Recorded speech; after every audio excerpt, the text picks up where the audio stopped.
So, let's get right into it. There is a huge geopolitical drama playing out right now. We're talking about a potential war in the Middle East, a huge oil crisis looming for India, and then, out of nowhere, an offer that could change absolutely everything. Okay, so you might be wondering, how does a conflict thousands of miles away really affect me? Well, that's what we're going to unpack. This escalating tension between the US, Israel, and Iran, it has a direct line to India's economy, and believe it or not, to the price you pay for things every single day.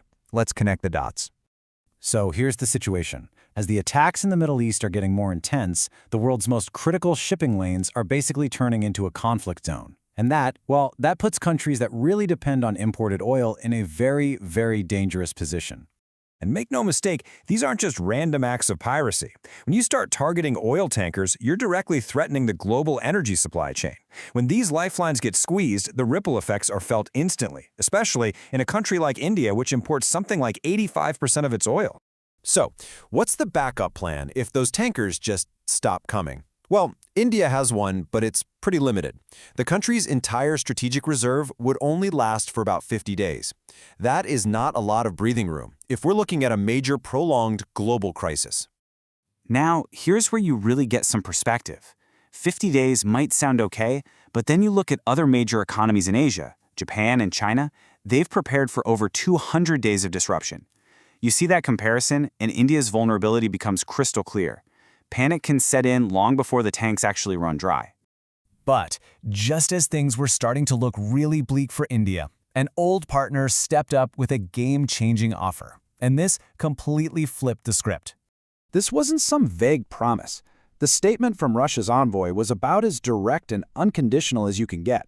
At a moment when other countries might try to use a crisis for leverage, Russia just came out and said, "We've got you. No strings attached."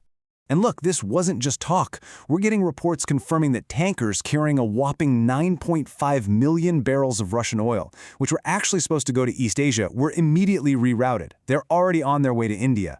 That is a real, tangible lifeline. But here's the catch, and it's a big one. Accepting this help from Russia, it's not that simple. In fact, it pulls India right into the middle of a complex geopolitical tug-of-war with another major partner, the United States. And the US is not playing around here. They have made it perfectly clear that if India goes back to buying large amounts of Russian oil, they'll be hit with punishing 25% tariffs. The message is basically, if you need oil, you can buy it from us, but not from our rival. So this just lays out the impossible choice India is facing. On one side, you've got Russia offering exactly what the economy needs, a secure supply of cheaper oil. On the other side, you have the US offering more expensive oil, but saying yes means you avoid a nasty trade war with a critical partner. What do you do? It's an incredibly tough spot to be in. And what's pouring gasoline on this whole fire is the skyrocketing price of oil. Prices have jumped dramatically, and some folks are predicting they could even hit $90 a barrel. Now, some experts suggest that higher global prices actually benefit the US since it's now a major oil exporter, and that just adds another complicated layer to their push for India to buy American. So what you have is India walking this incredibly delicate diplomatic tightrope. This isn't really about picking a side anymore. It's about skillfully navigating this intense rivalry to protect its own fundamental national interests. And you can already see India playing this incredible diplomatic chess game. By offering condolences to Iran, for example, it managed to secure enough goodwill to help keep that vital Strait of Hormuz open for Indian ships, all while maintaining strong ties with Israel and keeping the lines open with the US. It's really a masterclass in multi-alignment. But why does all this matter so much? Well, it boils down to economics, specifically something called the current account deficit. Think of it like a country's bank statement. When India has to pay way more for something essential like oil, that deficit gets bigger, which puts pressure on the currency and can slow down the whole economy.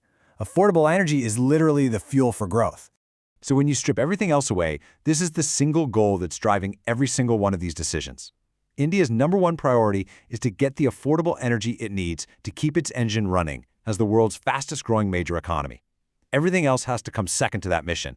This crisis really puts India at a major crossroads. It's a huge test of its foreign policy, its economic strength, and its ability to carve out its own independent path in a world of giants. The moves made in the next few weeks won't just decide the price of gas. They'll help define India's role on the world stage for years. The big question is, can it pull it off?